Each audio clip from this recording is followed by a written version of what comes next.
And I'm gonna, because right here, we request the cooperation of media outlets and those intending to repost this comment. Also, please do not summarize or provide any excerpts. We respectfully ask that you link the writers to this comment instead. So I'm gonna go ahead and do that. There's a link to it right there. Gonna pin it at the top.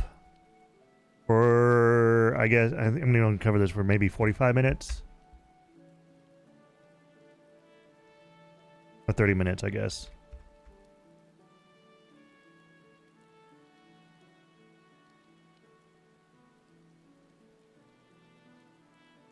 There we go. So I'm not going to paraphrase anything. I'm going to read this verbatim, because that is what Yoshi-P would like. So I'm reading this verbatim. Hello everyone, producer and director Naoki Yoshida here. I'd like to address the recent feedback and discussion among the community regarding in-game mods.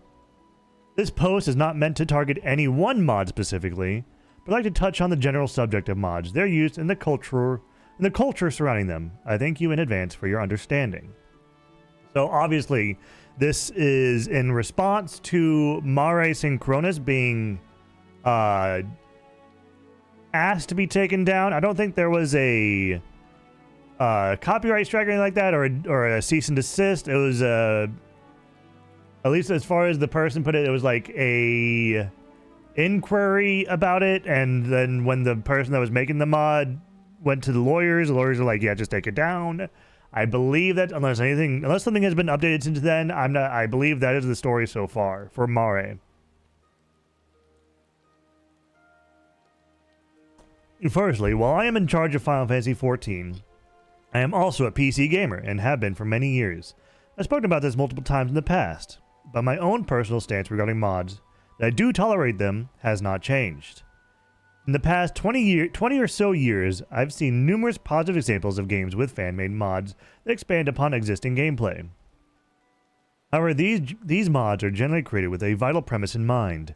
They are for personal use only, and the individual player is responsible for the mods they use. Furthermore, the mods must not impact the core game, its services, or the intended game design in a negative manner. I personally feel that these rules should be followed by all mod creators and users.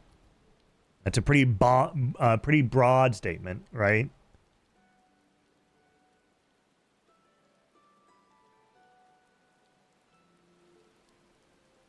So, vital premise in mind, they are for personal use only. Yeah, I suppose. In a broader sense, this is kind of correct, right? That being said, if players continue to uphold the above premise of mods enhancing one's personal enjoyment of the game and acknowledge that they are taking responsibility for what they download, I personally see no reason to track down or investigate gamers for the general use of mods. So this is him once again saying, don't talk about it, right? Don't talk about it, don't post about it, don't bring it into the light. It's the the Fight Club rule, yeah? The first rule of Fight Club, you don't talk about Fight Club. First rule of modding 14, you don't talk about modding 14. That's the general rule from what I remember. Of course, from my position leading Final Fantasy XIV, I still feel it is vital for players to follow our user agreement and other rules. Additionally, I'd like to stress the importance that players follow two rules. Their style of gameplay does not infringe upon others, and that they do not negatively impact the core game, its services, or intended game design as mentioned above. So services, I believe this is a really big hitter right here. This, I mean, obviously, core game, in Japanese law, it is against the law to alter a game's core files.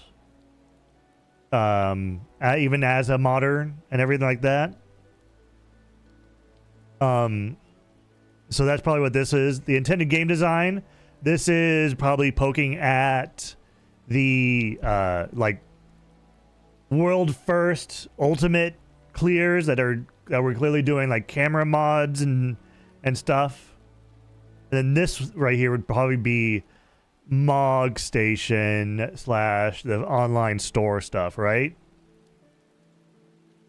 It's my sincerest hope that everyone can continue playing Final Fantasy XIV as well as other PC games in the ways that are enjoyable to them.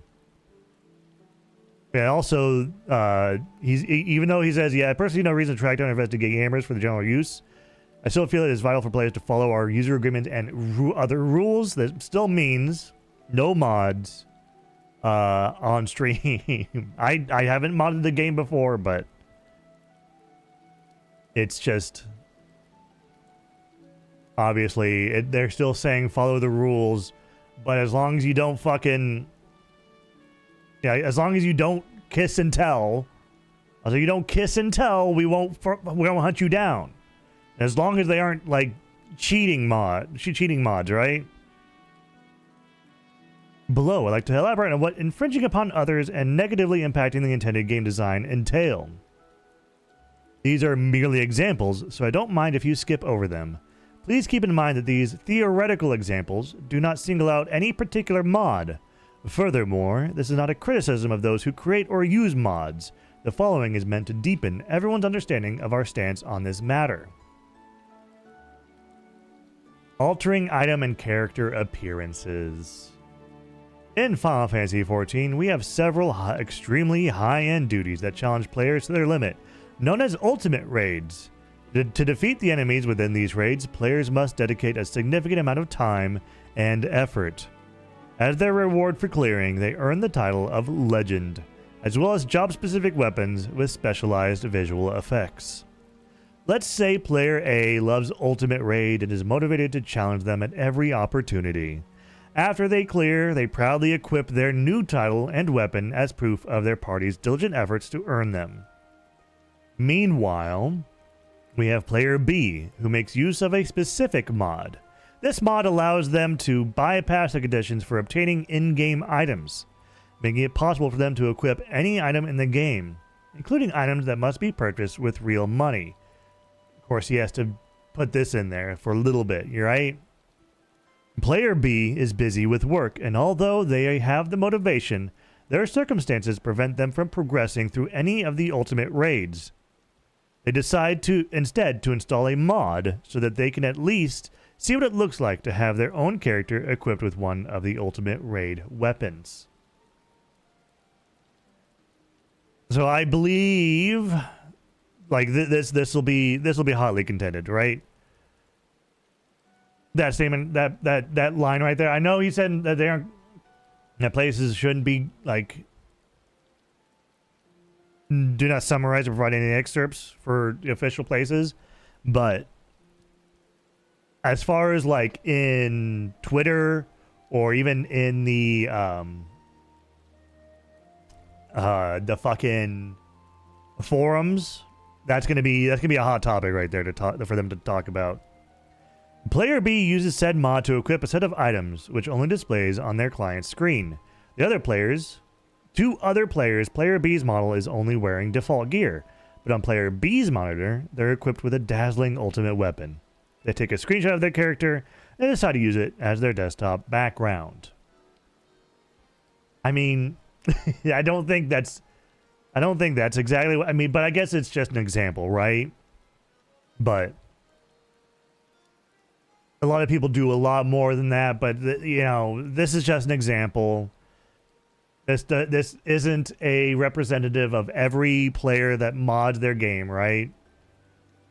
In this case, player A has followed the rules of the game and worked hard with their party to clear the ultimate raid, earning themselves a weapon and a title as evidence of their feat. When other players come across player A using their title and ultimate weapon, they see a legend who has overcome one of the game's most punishing duties. On the other hand, should they encounter player B, they would simply see a character with their default gear. So this is what they're talking about. Personal enjoyment, right? Player B has the mods installed, but only player B can see them. So that way it doesn't infringe on anyone else's perception of the game, and it's just what the player sees, right? Personal enjoyment, not worth them no reason for them to track down or investigate gamers for their general use of mods, as long as it's you know, one's personal enjoyment of the game, right? That's what this is right here. And this is right here. That's the example, right? Let's imagine a scenario in which player A and B cross paths in game. On player B's screen, player A appears with the brand new title and ultimate weapon, the same weapon that they appear to themselves as having equipped. Conversely, on player A's screen, player A appears with their title and hard-won weapon, while player B appears in their default gear. In other words, player A sees the rewards each player has earned fairly within the context of the game's rules.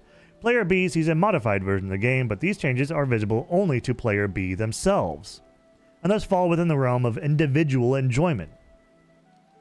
Please note this is not intended as a judgment of the virtue of one approach versus the other. I mean, you know, the wording is pretty rough around here, Yoshi.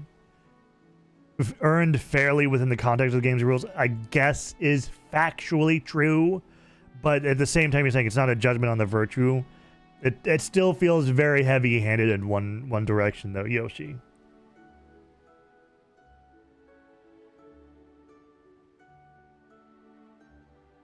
Similarly, if a player chooses to install a mod, the risk of encountering a computer virus, for example, is borne by the individual.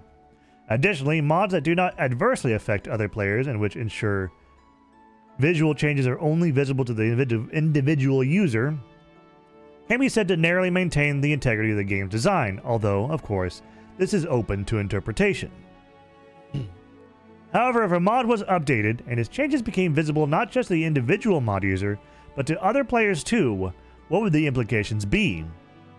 Player A, with their title and gear earned from hours of concerted effort with their efforts, and Player B, with their mod-derived gear, are now on a level playing field, so to speak. This development may not concern Player B, but for Player A, it considerably negates the cooperation, time, and effort invested, not to mention the pride they might have felt in their achievement. After all, their rewards are now available to anyone with the mod installed, albeit lacking the corresponding in-game attributes. So this is talking, I know he said he wasn't talking about anything in specific, but this feels very specific, right? So they're broaching on the subject that if all the players can see you with the ultimate weapon and it only took installing a mod, then then the effort someone else put in to get the weapon through the game normally, his experience is now diminished because you have modded the game, which is then the reason why they are seeking to remove the mod in question, right? In this example, other players have been infringed upon, and the intended design of the game has been negatively impacted. Although player B may have been unaware of the mod's precise functionality, their usage has diminished other players' motivation and circumvented the game's systems. Even if the creator of the mod simply intended for players to readily access and enjoy their favorite gear, they have detrimentally affected both the game and the wider player community. I mean, I suppose, right? It's a shortcut to get what you want rather than putting in the time and effort to get what you want, which is, you know, obviously people have lives, people have stuff to do. It's, you know, it's, again, gonna go here, not intended as a judgment on the virtue of one approach versus the other, right? If you want to look pretty, go and look pretty. But this is where the mods and the game team cross paths, right? Where they want people to play the game and do it normally, but then modders are like, well, what if we don't have time to do it? And then, but then it's the fact that anyone else can see it. But yeah. In response, our only options would be to ask that players cease using the mod, or to request that the mod creator removes the functionality causing the problem. Of course, we could also implement preventative measures in-game, but this would divert programming resources from other areas, potentially damaging the enjoyment of other players in the long run. This is what they're talking about. This is what they did with Mare Synchronous, right? They just asked them to cease the functioning that's causing the problem.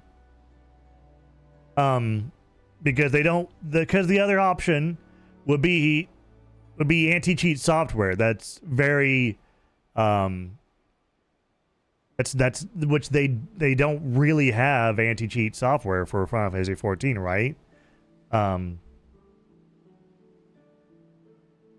they said they don't want to do it, I believe, because of this thing right here, where it's going to divert resources from other areas, and they have to constantly update it, constantly work on it, right?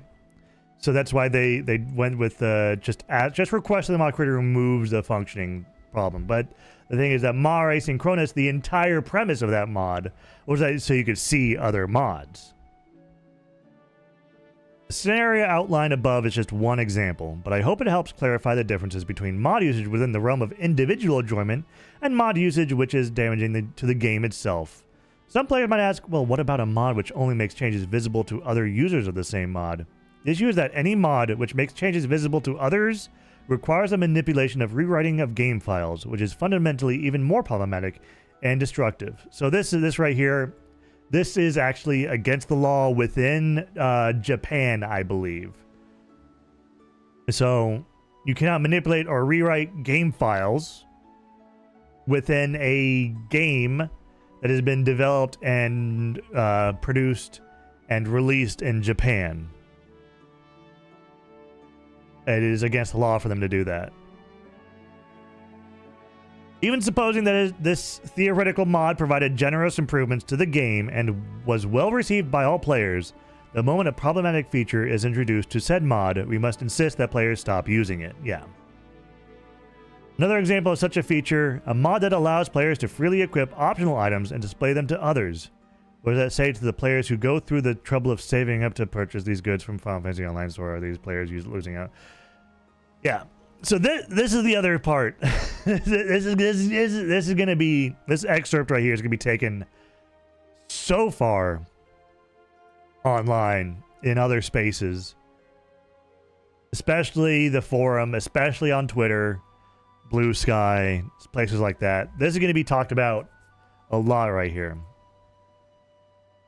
Some may say that Square Enix is to blame for trying to make money by demanding that players spend extra on optional items. We operate our servers and data centers 24 hours a day, 365 days a year, with the hope that our players can enjoy a reliable gaming experience. Currently, global inflation is taking its toll at a rapid pace, driving up server electricity costs, the cost of land, and even the price of servers themselves. We do not want to increase subscription fees for players if at all possible, but keeping our game running requires sufficient income. If we start creating a deficit, Final Fantasy XIV may no longer be able to operate. This is an example of damage dealt to the services we provide. So yeah, people are going to bash on it a lot, right? People are going to bash on these two paragraphs right here, right? The online store isn't the developer's thing, right? And also, what was it? When they first announced the online store, they said it's gonna all proceeds go purely to Final Fantasy XIV. I don't know the current state of where that money goes when you purchase something from the online store. If it still purely goes to 14 or not, who knows at this point? It's making buku dollars, I'm willing to bet, but who knows where that money is supposed to go anymore? Because again, I believe when it was first announced, which I think is the very first FanFest, if I'm remembering correctly, the very first FanFest, they announced the online store. They said all proceeds from the online store go purely back into Final Fantasy XIV. So, but of course that has been nearly a decade now, right? So who knows what has happened in that decade with the money that gets purchased on the online store. In these cases as well, we ask that players refrain from using such mods or remove the offending function from the mod itself. I personally understand that modding culture is rooted in good intentions, but we are given no choice but to act if mods even incidentally threaten player motivation or the viability of our services. Let's consider another theoretical mod, one that displays your character entirely naked. If this representation is displayed only on the user screen, that might fall into the category of personal use and responsibility. Bear in mind that this is my personal interpretation, no discussion of whether that behavior is right or wrong. However, if the user posts a screenshot of their naked character publicly on social media, Final Fantasy XIV itself may be subject to legal measures by regulators in certain countries. So this is that mention of a very harsh crackdown on NSFW content in both the United Kingdom and the United States, right? So this is affecting the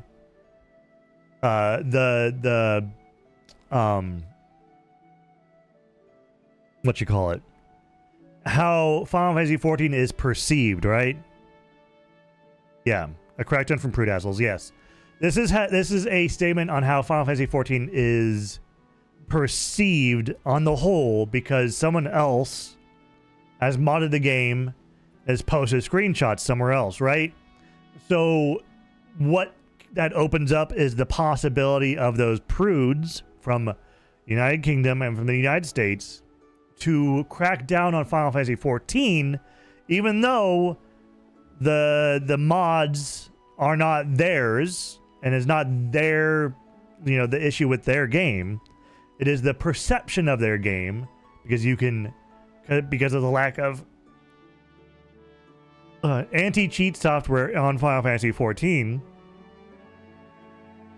that this modding culture is allowed to thrive, right? So what this could open up is that, you know, there could be lawsuits being opened up, and then then all of a sudden Final Fantasy XIV and Square Enix, Creative Business Unit 3 are all subject to being sued for allowing, you know, not really. They might say quietly that it's not allowed, but they are not actively trying to bring down these mods, right? So they could open themselves to a lawsuit that could force them to be more harsh on these types of mods from these countries, right? Laws that regulate the content of video games grow stricter by the year. These laws are there to protect minors and for a variety of other reasons, but the fact remains that they are tangibly becoming stricter. We have a duty to provide our services in adherence to the laws of all countries where Final Fantasy XIV is available, and if we are unable to do so, the distribution of our game can be prohibited. This is another example of damage dealt to our services. Yeah, that's what I was talking about. So, regardless of the reason why the laws are in place, the company still has to adhere to them, right? Doesn't matter if the laws are there to actually control media and to ban talk of LGBTQ, trans, and even the genocide in Gaza, right? Doesn't matter that the laws are in place for that reason. They still have to adhere to the law at the end of the day. Allow me to repeat myself when I say that I do not intend for these examples to be a censure of mod users or creators. I only wish to provide some tangible examples of how using certain mods can damage other players. Final Fantasy XIV and the services we provide, regardless of the mod's original intent.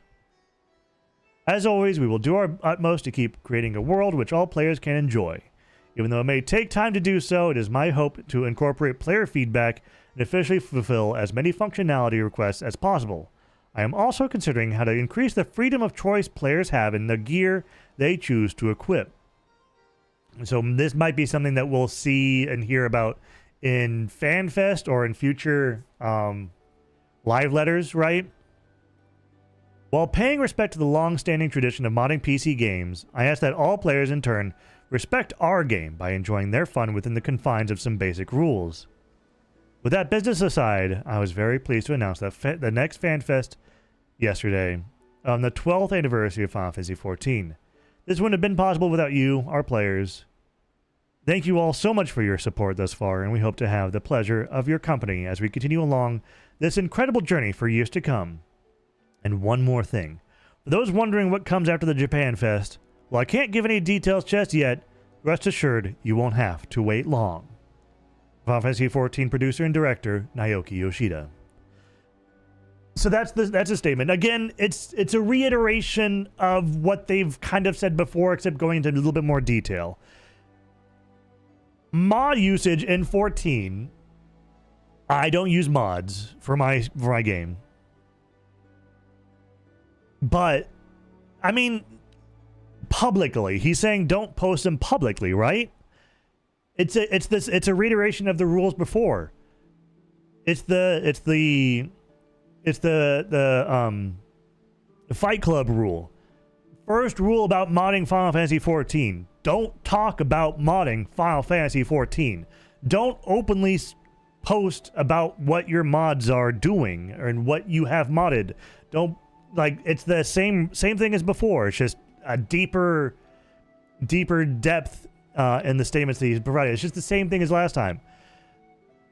The first rule of modding Final Fantasy XIV is you don't talk about modding Final Fantasy XIV. I don't use mods in my game. I don't give a damn if you use mods for your game, right? And Yoshi-P doesn't give a damn if you use mods in your own game, as long as it's not infringing on other people. As long as it's not infringing on other people's enjoyment of the game, and as long as it's not publicly viewable, right? Which is why they went after Mare Synchronous. Everyone talked about Mare Synchronous. They broke the golden rule of modding Final Fantasy XIV. Everyone had Mare Synchronous in their fucking adventurer plate, in their description. They talked about it in-game. They talked about it not even in DMs. They talked about it publicly. Like, they broke the golden rule of modding Final Fantasy XIV.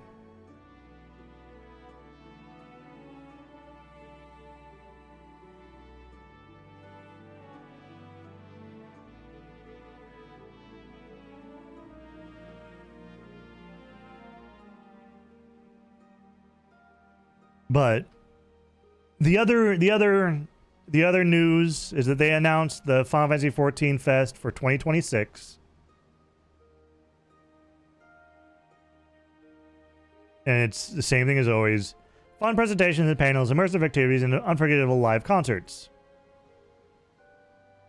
So it was Vegas, right? They did Vegas last Fan Fest.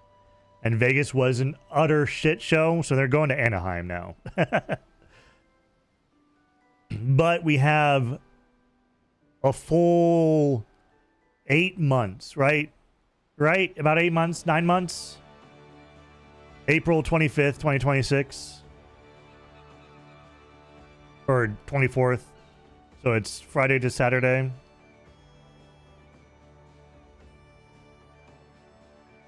So this will be the very first iteration of the trailer, second iteration of the trailer, third iteration of the trailer, and then release date. Now, a lot of people got really freaked out when they saw this because October 31st being the Japan, the Tokyo Fan Fest, right? People were very scared because this would mean a 2027 release date, like mid-2027, which would mean over a year of 7.5 content, 7.55, which means a year-long drought of content. Which is why Yoshi-P said that thing is like, after Japan Fest, you won't have to wait long. So it's looking like it's going to be on schedule, according to Yoshi-P, for now. But yeah, that's the statement. I think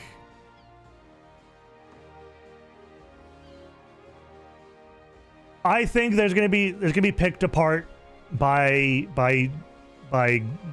users, right?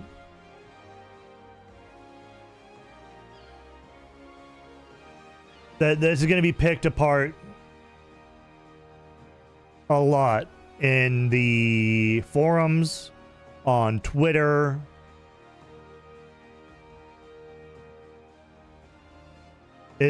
But ultimately, like I said, it's just saying the same thing that older players have known for a long time.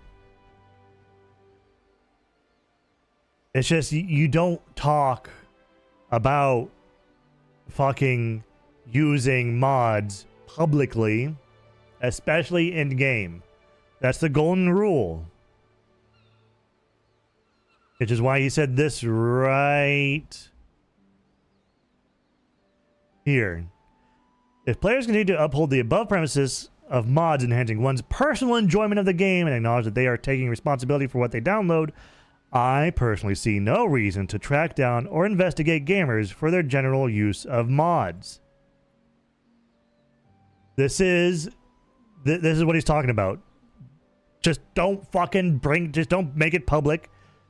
Don't make it everyone else's problem. Don't ruin other people's experiences. Don't ruin the core of the game. Don't change the core game files either. As long as it's a mod that adds on and changes everything. Well, they aren't going to hunt you down. They aren't going to find you. They aren't going to ban you. As long as you don't publicly talk about it, because there's no way to find you anyway with the current in-game mods. It's something they've set up before, that they don't have any anti-cheat software. They don't have any way to figure out what you've changed in your game. They don't want to add that because they want to concentrate on making a good game and not on constantly making an anti-cheat engine that they have to constantly update, fix, rework, because they don't have the manpower for that. Well, they don't want to divert the manpower for that. So, yeah. Again, golden rule of modding Final Fantasy XIV is you do not talk about modding Final Fantasy XIV.